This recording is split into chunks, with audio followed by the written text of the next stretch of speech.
Southern Railfan is the place for amazing videos of all types of trains. Southern Railfan, subscribe today.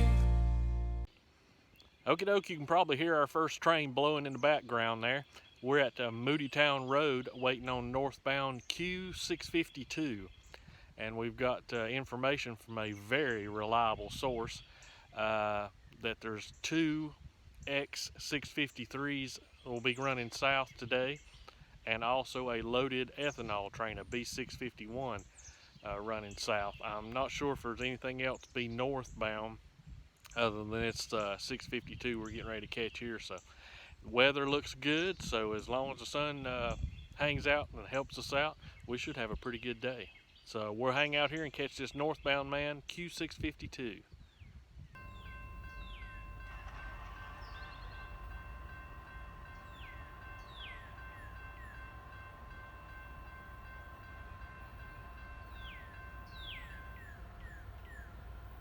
Oh, he's moving nicely.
CPU.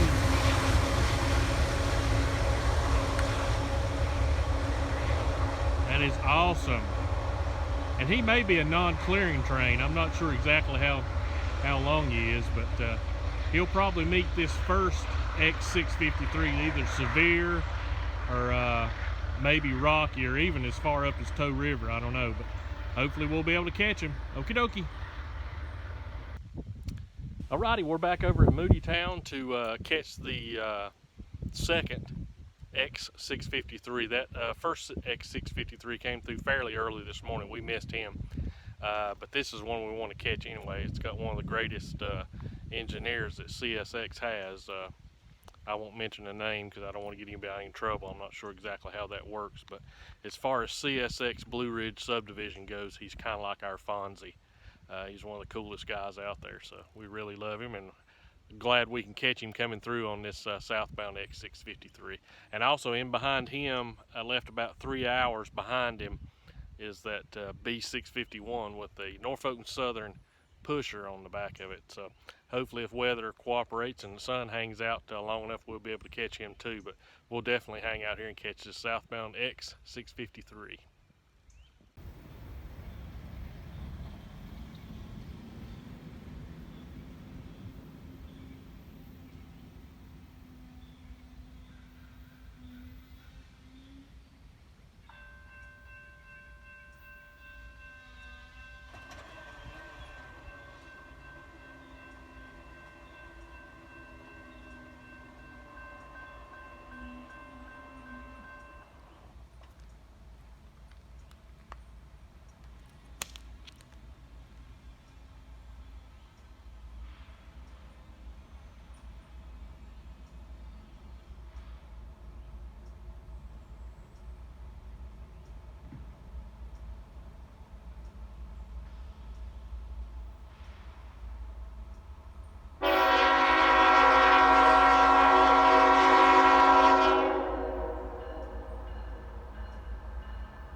I know I've mentioned it before in videos, but I've been foaming, chasing trains, whatever you will call it, for nearly 50 years. And here lately, it's some of the best crews in railroading. I mean, you know, the waves, the horn salutes, it's just it really is amazing. And they'll take this train down to Boston and tie it down on the main. Don't have a crew call for it yet, and then they'll take a long taxi ride all the way back to Kingsport. So Godspeed, gentlemen, until we see you next time, and we'll keep an eye out for that southbound B651. Okie dokie, we come up to the CSX maintenance of way facility here to catch this southbound B651.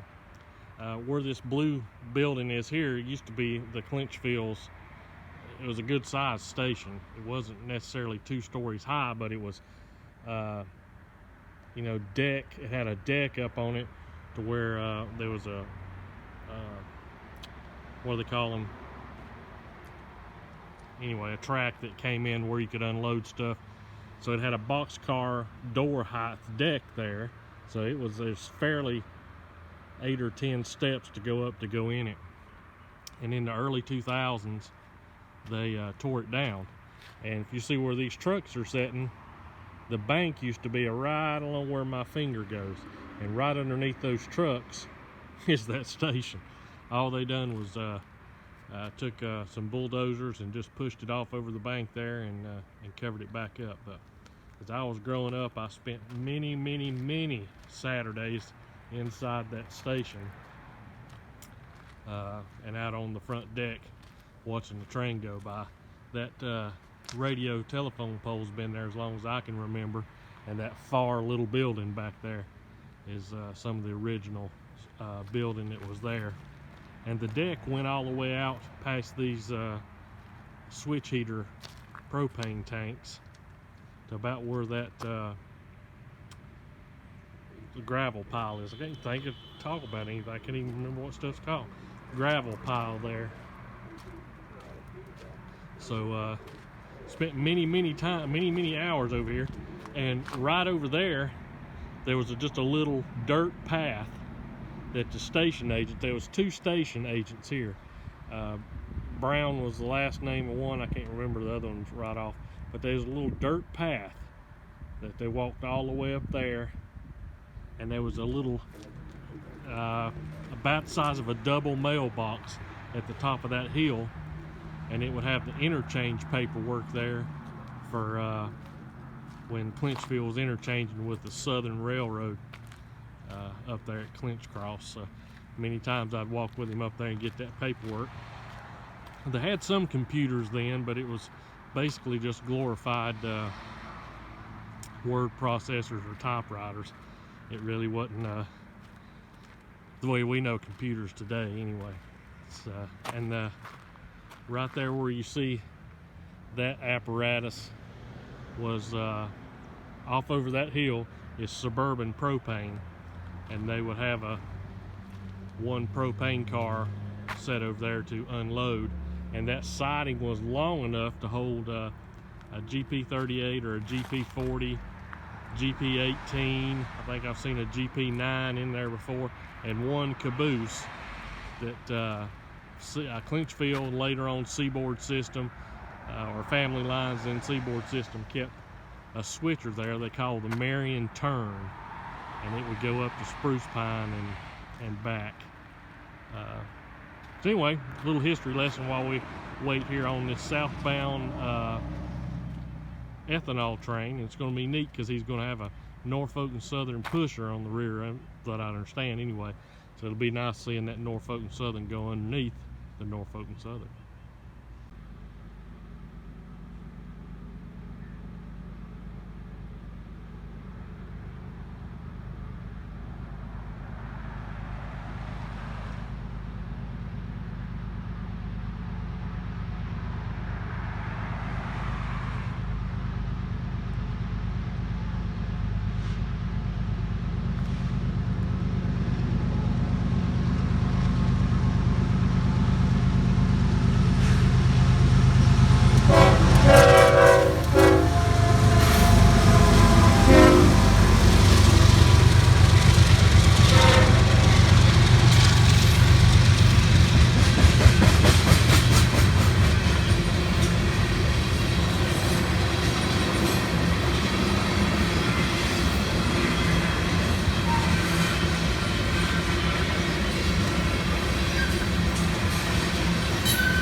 Oh, that was pretty sweet.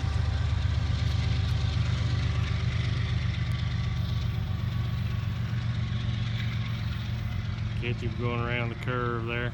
This will be the last train we catch today. I'm not sure if there's anything else in the area, but I want to take my dad out for ice cream, so I'm not going to try to take any time away from him. So anyway, thank you guys so much for watching.